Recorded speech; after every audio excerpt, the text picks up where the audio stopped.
Hello, and welcome again to a discussion episode of Pod Sothoth, a Lovecraft book club. I remembered the title.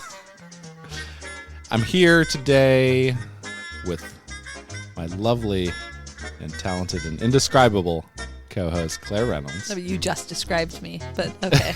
I did. Yes, and we'll get into that.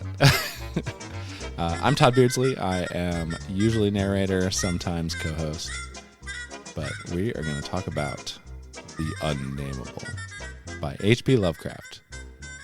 So let's do it. Let's talk about it. Or we can talk about other stuff. So we have a YouTube channel that I wanted to talk about a little bit. We do? We do, actually. What? It's crazy.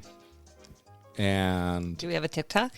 We don't have yet a TikTok. Maybe we should get a TikTok. No one cares about YouTube anymore, right? So, no, not really. But YouTube recently launched in, I want to say early May, late April, early May. They launched on a slow rollout a podcasts feature, which I don't understand at all because it's not really a podcast. It is not an RSS feed, which is kind of a technical thing that makes podcasts. But if you publish work in the podcast tab, it will show up on YouTube Music, which is a thing. So, like, YouTube is trying to make a play into this podcast space where people... But just barely. But just only kind of minimum barely. effort. Yeah, I don't really understand it. I'm quite happy with our podcast publisher, Buzzsprout. I think they're the greatest. They have their own podcast, and it's great. Just, I don't know, Google Buzzsprout podcast and you'll find it. But yeah, I tried it. And so, but the thing I like about it is I can make stupid card art for every episode, which I have been doing like crazy. Oh, that's right. That's right. I forgot about your AI. Yeah. Card art. So I've been using artificial intelligence to create art. I am part of the problem. I very much am with the Writers Guild. I think they should be striking. But I do like making my AI art. And so I'm using Stable Diffusion with the dreamlike art model for all of this. And I have gotten card art for pretty much every episode we've recorded so far.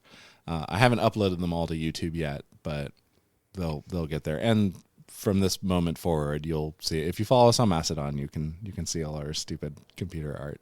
I don't know, some of it's pretty cool, and you can say things like 1920s Art Deco style, and it looks cool. Like, I like it a lot. I make 4 for every show, for every story. I make 4 different cards, and then I pick the one that I like the most. But you could do this all day long. It's super fun. A lot of what makes AI art interesting is that it's AI. Mm-hmm. I mean, like, because... Oh, yeah, I'm not pretending that, I'm sitting here drawing this stuff. And I know... No, I'm not saying that. I'm just saying that, like, that kind of makes me wonder whether it will continue to have that novelty, whether it'll wear off. I mean, I imagine a dystopian future where we will pay money to go to offices to watch humans work. Oh my God. Because it will be a tourist attraction. Like, this will be Manhattan, right. With all of their mostly empty, hybrid offices. Part of the room will be the gallery, so you can watch them, like surgeons of the 19th century. Way less interesting. Yeah, so if you go on YouTube and you search for Pod Sothoth, we appear to be the first hit on that search term, so we've nailed the SEO for Pod Sothoth. For Pod Sothoth. I don't know about Lovecraft or anything, but yeah, it's there. So I'm slowly filling in the back catalog. If people like it, great, I'll do it. If not, I don't care. I'll put it up there anyway. This is all vanity, as it turns out. How are you, Claire? I'm great. Cool. How are you? I'm wonderful. You want to talk about the story? Yeah. All right. Yeah. Cool. The one that I just The one you just read? To and read like about 10 minutes ago. 7 minutes ago? At first I listened to Todd's lovely voice. You never listened to this podcast. I just did. And then I yelled out, "That's it?" So It's short. it's a story about a story. Yeah. You know what? Okay. Let's go. Let's He's get been into it. claiming he has a bomb to drop. Yeah, I do. I have some bombs. Some truths. Spitting truths. Well, let's talk about the story. So this story is about two friends. People, let me tell you about my best friend. Exactly. God damn it! Now I have to find that. And they're having a debate about the nature of the indescribable. I see that as the text. This is the most college debate that you could ever have. It is. It is. The main character is named Carter. We all kind of assume here in Lovecraft land that this is Randolph Carter, who has shown up several times. Randy C. Good old Randy C. So you are most familiar with Randolph Carter as Randy C in Arkham Horror: The Living Card Game. He's he's like a main NPC in what's it called? The Dream Dreamweavers. something? No. Dream Eaters. Dream Eaters. Not Dream Eaters. That's the wrong one. It's Dream Eaters. Very good. I like Dream Eaters a lot. It's a weird cycle for Arkham Horror because it plays like 4 and 4. Basically, you have 4 scenarios on the Dreamland side, 4 scenarios on the real world side. It plays pretty fun. I think the first time I played it through, you were out of town, so I played it. You did. You played by yourself. I played by myself. It was still like kind of COVID-y, so I didn't really want to go anywhere, but you were out of town, and so I rolled through it as Zoe is a monster in Dream Eaters. She is a murder machine, and she's great. But yeah, so Randolph Carter is in that. If you play the waking side, Randolph Carter is your friend. If you play the dreaming side, the Black Cat, which we own a Black Cat, of course we do. Yeah. Is your friend. So He's never your friend. no, he's not. Yeah, He's your acquaintance. Turns out they both turn evil. Spoiler alert. So. But you should have seen that coming a mile away. But yeah, Randolph Carter, he is the most prolific human character in Lovecraft stories. He shows up all over the place. He shows up in Statement of Randolph Carter, for starters. That was our second story we ever covered on this podcast. So go back to episodes 3 and 4 and listen to the Statement of Randolph Carter. And you will notice that Randolph Carter gets his friends into supernatural trouble quite a bit. Yeah, my bad. And that's what happens in this story. Recall in Statement of Randolph Carter, his pal Harley gets gobbled up by ghouls. In this one, his friend gets attacked by the Unnamable. Now this just makes me want a Scooby-Doo style cartoon of Randolph Carter. His adventures. Like a Hanna-Barbera. Everyone's wearing kerchiefs. Randolph Carter. Yeah, I love it. It was you the whole time.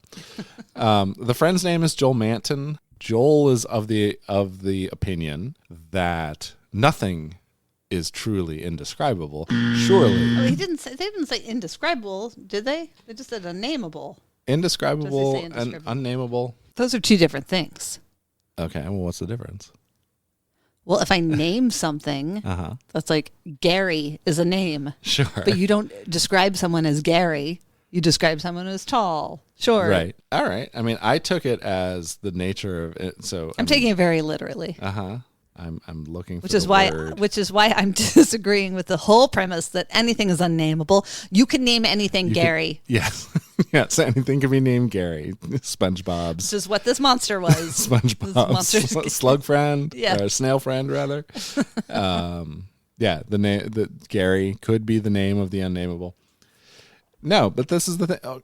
I mean, here's the line, right? Manton remained thoughtful as I said this, blah, blah, blah, blah, blah, but reminded me that even the most morbid perversion of nature need not be unnameable or scientifically indescribable.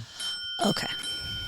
So I think he's using it interchangeably. I see this right, I as see. Lovecraft personally arguing for his own penchant for describing things as indescribable.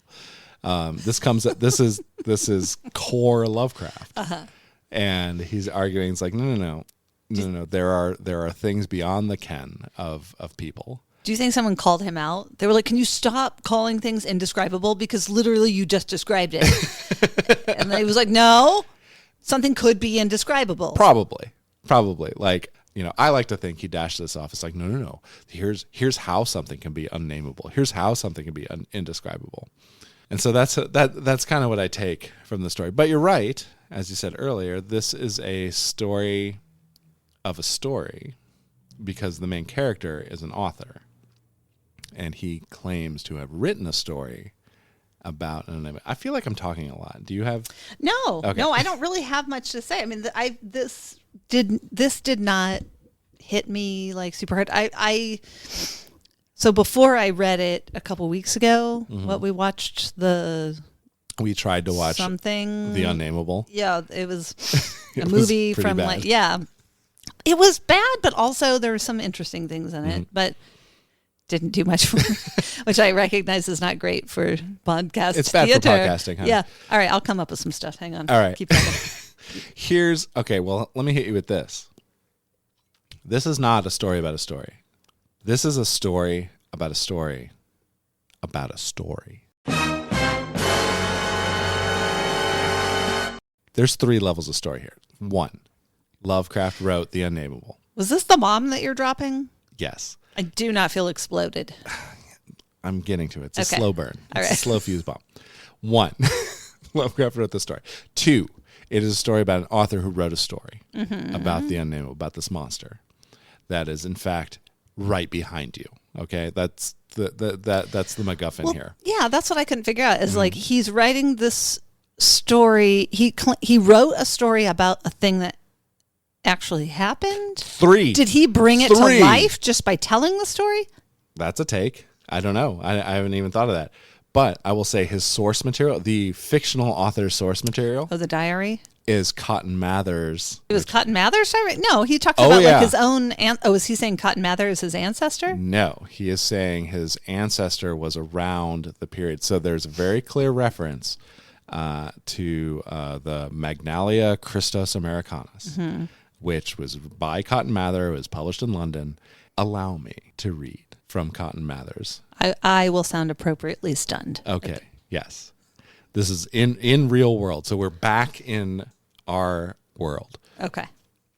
We need different. If this was visual, there would be different shades of light, like so that you could know. So this is like a kind of a like a Breaking blue. Bad, Yeah. Mexico Yeah. versus U.S.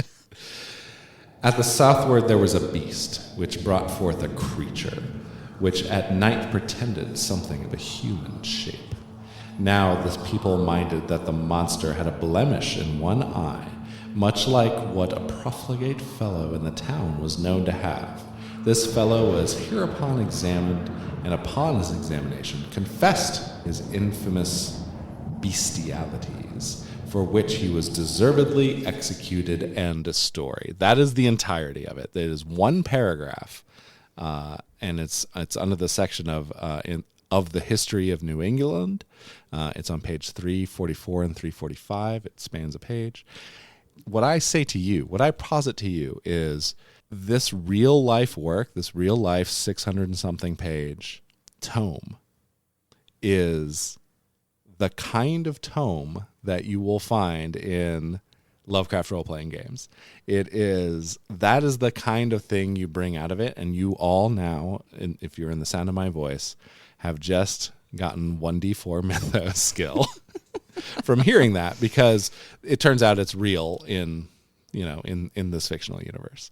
So that is the bomb I'm dropping, is that we have these forbidden tomes, and the work of reading these tomes is enormous. And this is why. So we're starting a Call of Cthulhu game, and there are all these mechanics about reading tomes and how they take weeks and weeks to read. It is because they're incredibly boring. Because I started reading around this section, I'm like, wow, unless I already knew that there was like a description of a monster in here, there is absolutely no way I would crack this thing open. It's 600 pages of, late 18th century Puritan nonsense. And he goes on and on in the story about how this is a source from Cotton Mather. So I don't know. So that's my bomb, is that I found a real world tome. It is akin to the Necronomicon, and if you read the Christos Magnalia Americana, or whatever it's actually called, you will get 1d10 mythos skill. So what you're saying is there's probably other secrets in there. that is the Necronomicon? I'm not saying it's the Necronomicon. The Necronomicon. It's a Necronomicon. It's a Necronomicon. It's written by this Puritan crazy from New England. God, imagine how awful it would be to live in a time of Puritans where people are just constantly regulating your morality and deciding that they know what's best for you. It would be horrible. And your body. It would be, especially if you're like a woman or a person of color or a queer. That it would be terrible. Yeah. Yeah. Imagine. I'm just going to sit here and imagine. Thank God we're past those times. I'm going to sit here and imagine that here in Texas, United States, boy. 2023. Anyway, sorry for that downer. Anyway, it was first published in 1702. And yeah, so that's what I got which is the first. I'm familiar with Unnamable. I watched Unnamable as a child, as a 14-year-old. And I almost immediately forgot it, except for there is some like brief nipple nudity in the last third. It doesn't even show up until like toward the end, which is weird. Like usually horror movies start off with boobs. Nothing happens in that movie For until a while. Yeah. There's a sequel, by the way. Now I know I did. I saw that. Now I will say this is totally off topic. However, the woman, and maybe we should go back and watch some of it after this. No, okay. Just because I saw that not the main girl, not the final girl, but her friend dressed and looked exactly like Chrissy from Stranger Things. And I'm wondering, did he pull it from that? But that's such an obscure thing to pull it from, but they looked so much alike, and the dressing was so much alike. Like, was she? And I'm saying he. I don't know who directs Stranger Things. I have no idea. It's two people. Yeah, the brother. I think so. Yeah, I'm just wondering if like the casting was based on that, or if it's just a coincidence. Unnamable was like, so in the 80s, it was like Unnamable, and then everything Stuart Gordon did. Yeah, and because Unnamable was not a Stuart Gordon and Brian Yunza. It's not those guys. This is definitely second tier Lovecraft.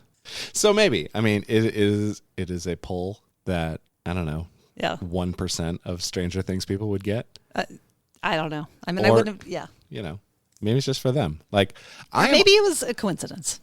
Or like, I am a person who always plays to the back of the room. Like, of course, yes. I am very here for the joke that lands with 4 people out of 100. Yes. Because those 4 people get it. Your stated position with regards to Halloween costumes is that you would rather one person get it than 100 people get it.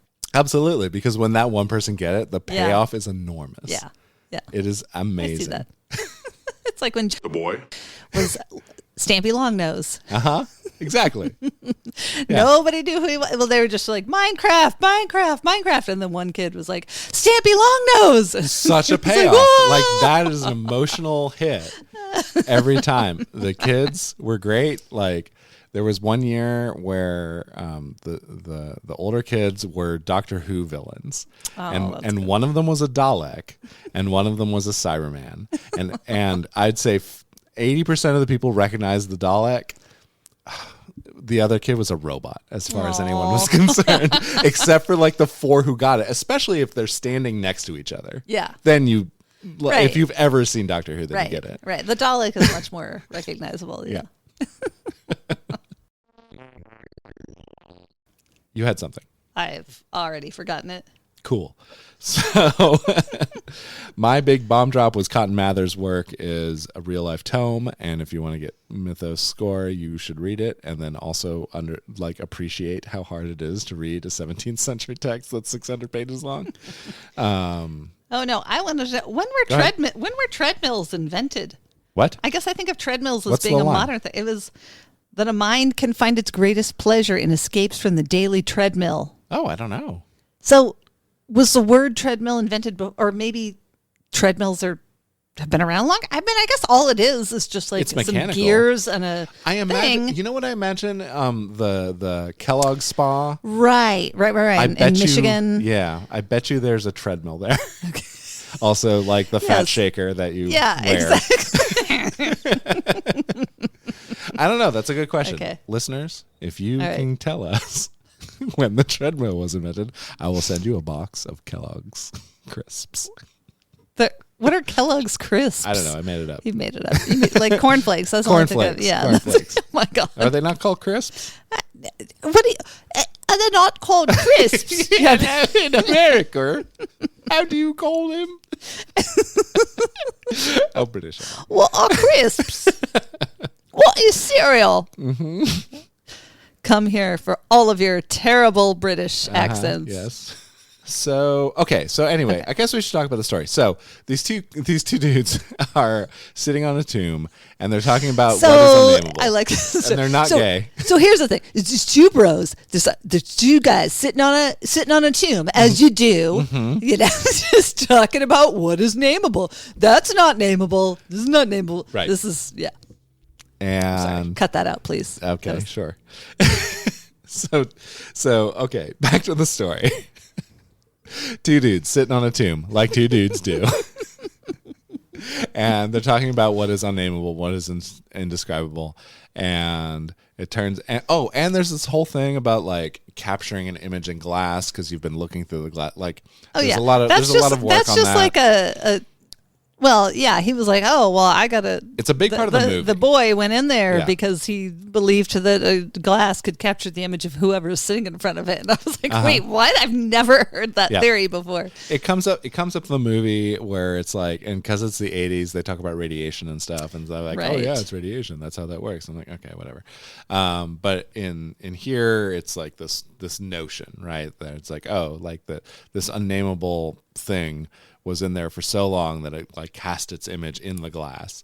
The kid goes in, and I don't even remember what happens with the kid. I guess he runs away screaming, and he tells the thing, and then the friend Manton is like, man, I really wish I could see this house. And Randolph Carter does his big reveal.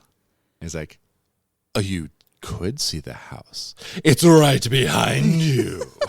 You already did. And he's like, what? It's like the. Does outdoor advertising work? It just did. That's right. That is exactly what has happened. Yes. And so I feel like Randolph Carter's a little bit of a dick for setting him up like this. Because then shit goes south real fast. Because then the Unnameable shows up. Yeah. Okay, but wait, we have to. Yes. First of all, I'm just Back it I'm up. just skimming through here. I see the term flagrant trashiness, by the way, which I thought was amazing. When he's talking about I like his flagrant trashiness. Yeah, I know you do. I'm a big No, fan. but here's my favorite thing where he says it had been an eldritch thing, and I was like, Nice. hashtag eldritch thing, ba-boom. Nice use of the word eldritch. That's all. Okay. No, there's so much not happening in the story.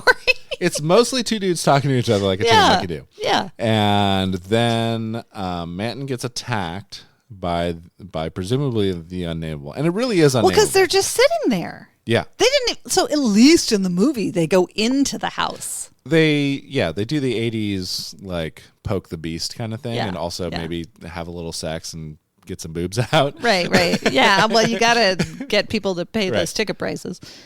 I agree. It's a Yeah. little bit of a sleeper, but you know what? It isn't racist. There is, I think, with 0% racism in this story. Oh my God, so I think you're right. It's a nice break from what I think we've you're had right. lately. Whoa.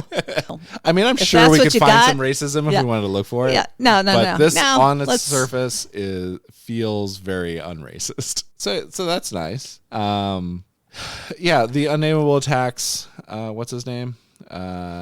What's the name of the Unnamable? No, Manton. Manton is Oh. Joel Manton. And in the description of how indescribable this is, it seems pretty indescribable. So like That's true. it I will give is- him that. reminds me very strongly of Dunwich Horror or Dunwich Horror. I'm not super sure how you pronounce it. It's a very kind of Yog-Sothian sort of like being of geometry that you can't really put your mind around, which I like. It's like, oh no, this is Unnamable. Here you go. But it definitely has horns. It seems very describable. Yeah. 4-inch horns specifically. Cloven hooves. Yeah. So we got that. Sounds familiar. Yeah. Yeah. What I'm getting is it's a devil, but is like Satan. it's more of a boba Satan. But then also because there's a lot of balls and spheres involved. Yeah, because then at the end of all, it was everywhere. A gelatin, a slime, yet it had shapes. 1,000 Shapes of Horror. Beyond 1,000 Shapes of Horror, yeah. which is the name of one of the quests in Dream Eaters. Is 1,000 Shapes of Horror. Oh, okay. Yeah, and so we have to have the horns, the hooves, the blemished eye. The blemished eye is key. That is crucial for tying it back to the Cotton Mather thing. But here's the thing. This thing appears and attacks them, and roughs them up. Puts 2 malignant wounds on Joel Manton. Yep. And then they end up in what they were They end up in St. Mary's Hospital. No, but they were found in where were they found? A lonely field. Yep. A farmer had found us at noon in a lonely field beyond Meadow Hill. A mile from the old bury. So this thing just punched them up. He punched them a mile away. Dragged. Yeah. Is that what happened? Did the thing? It's a she. Well, I only say she from the movie. Yeah. Okay. In the movie, whatever it was, it either kicked them with its cloven hooves and a mile. Tossed them very Dragon Ball Z. Yeah, exactly, a mile away, or it dragged them a mile away. Chose not to kill them. Was just not in my cemetery. Get the hell out. And then left them alive. Yeah, to recover at St. Mary's Hospital, which is, by the way, why it's in Arkham, because that's the only place where there's a St. Mary's Hospital. Yeah, no, that there is a St. Mary's Hospital in Arkham, and there isn't a St. Mary's Hospital in Boston. Because Randolph Carter is from Boston, but this takes place in Arkham, and that's how you know. Yeah. Yes, it dragged them away. I like that it kicked them over the horizon. Yeah, I like that too. Boom! And you just see a little puff of smoke in the background. Yes. And that's the whole story. So they were talking about what is Unnamable. An Unnamable thing attacks them, kicks them a mile away. And end of story. Yep. This gives me so much hope for the Call of Cthulhu campaign. I'm trying to start. I think we will start in a couple weeks. Yeah. Because really just weird shit has to happen to the characters, and then that could be the end. Yeah. It doesn't have to have that's the thing. They thing. do no investigating. Yeah, that's the thing with so much of Lovecraft is it's just a thing happens, and there's no overarching theme to it, or it's just a vignette, a horrifying vignette. Yep, and they're totally unprepared. Oh yeah, yeah. Yeah, it's pretty fun. So, Unnamable, I give it a thumbs down. It's not great. I'm looking forward to reading a Lovecraft story I like. It's been a while. It has been a while. I think the last one I read that we liked was The Hound. The Hound really hit me. Yeah, hard. I like The Hound. I like The Hound. I liked a little bit of the horror at Red Hook. But boy, that one is so racist. Oh yeah, it's bad. Yeah. So it's fine. I just want to know the follow up. These 2 college kids are just oh God, we got beat up by a unnamable thing, and then that's it. That's it. That's the whole thing.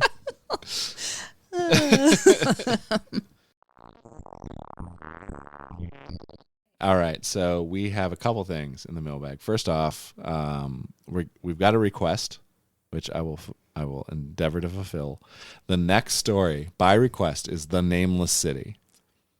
I have no idea what this story is. I don't remember it. Let's do it. While we're on Unnamable and Nameless Things, we might as well. May as well. It's a twofer.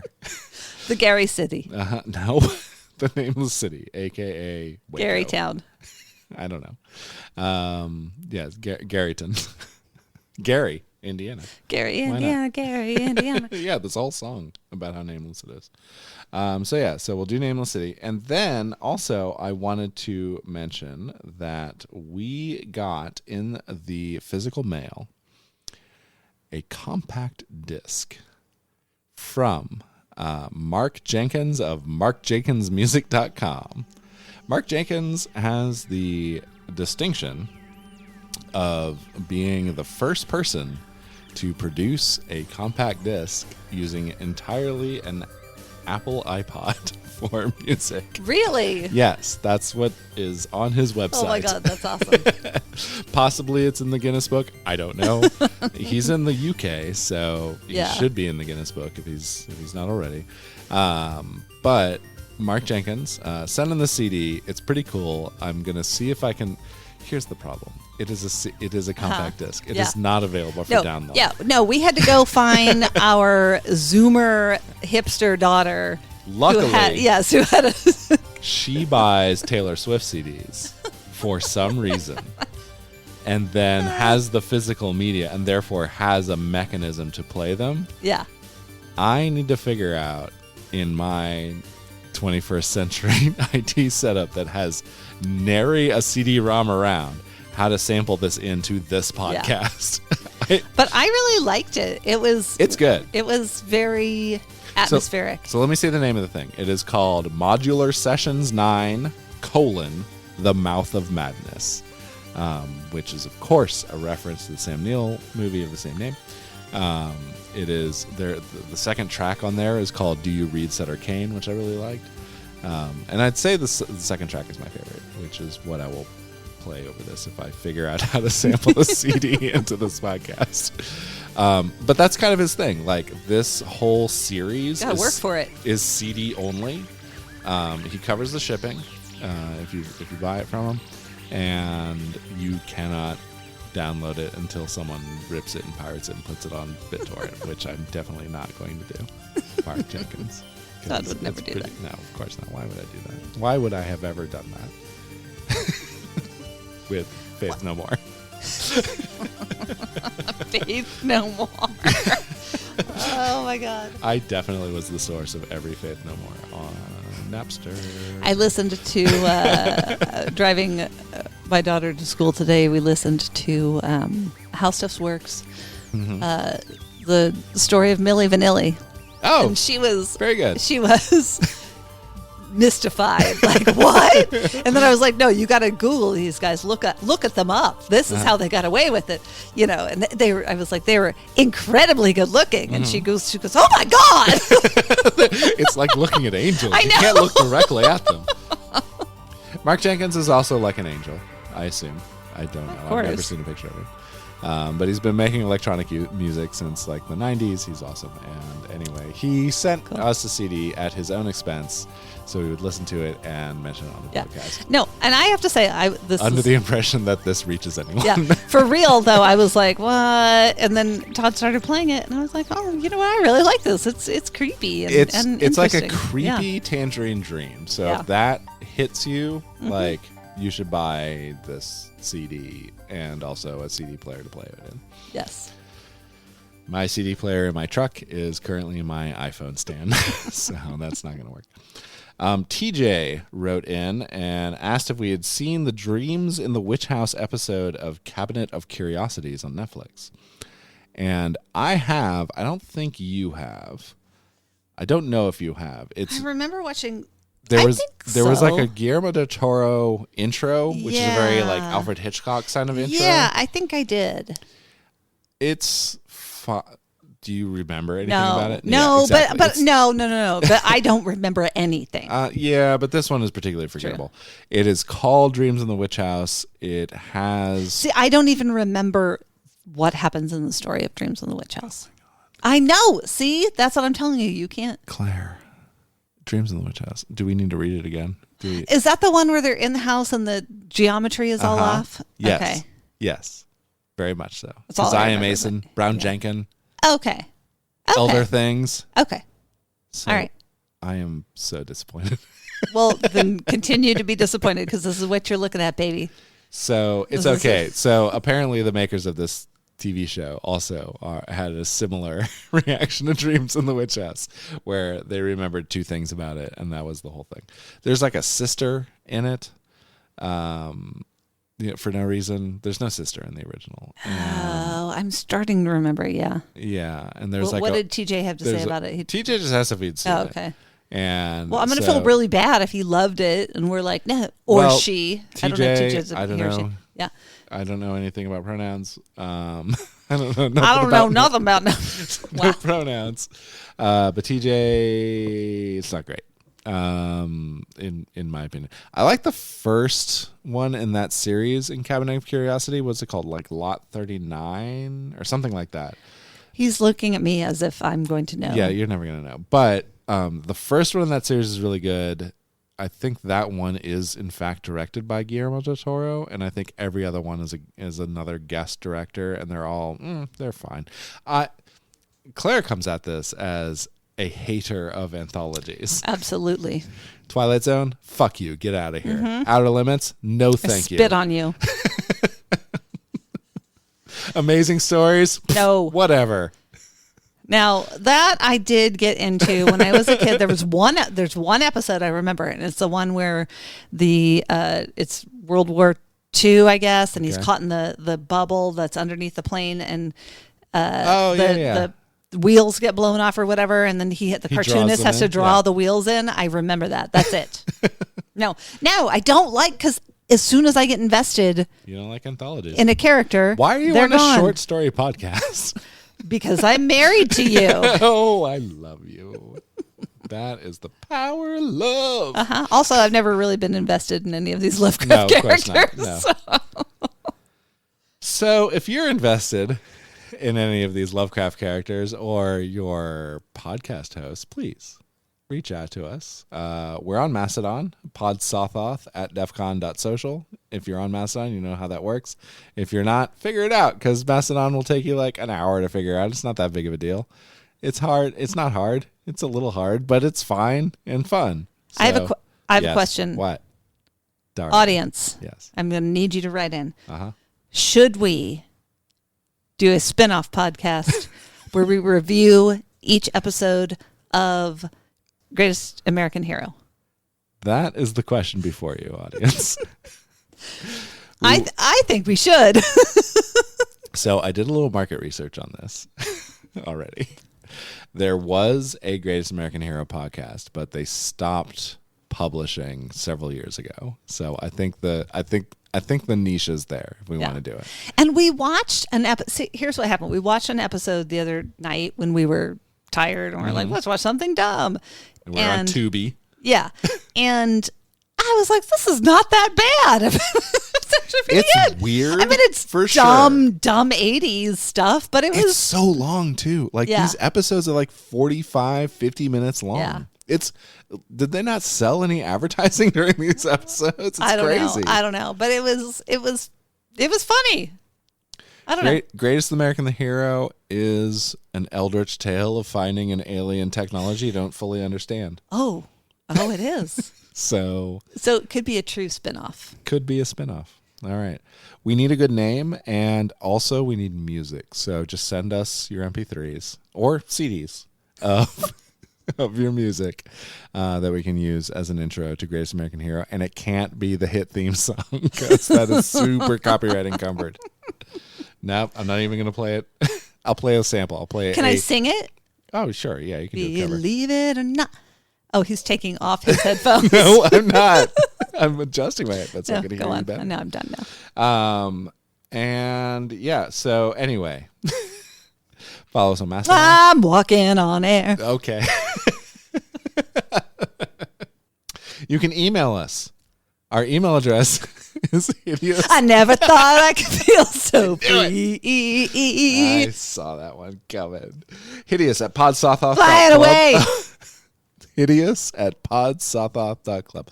Why hideous? It is the most common word. It is the most common weird word that Lovecraft uses. Oh, could it be? If you like Believe it this or not, nonsense, just me. leave a 5-star review on this podcast and look forward to the greatest American hero podcast that Claire wants to do, which I'm on board. Like, we can do a podcast that I want to do, and we can do a podcast that Claire wants to do. That's fine. That's allowed. Why not?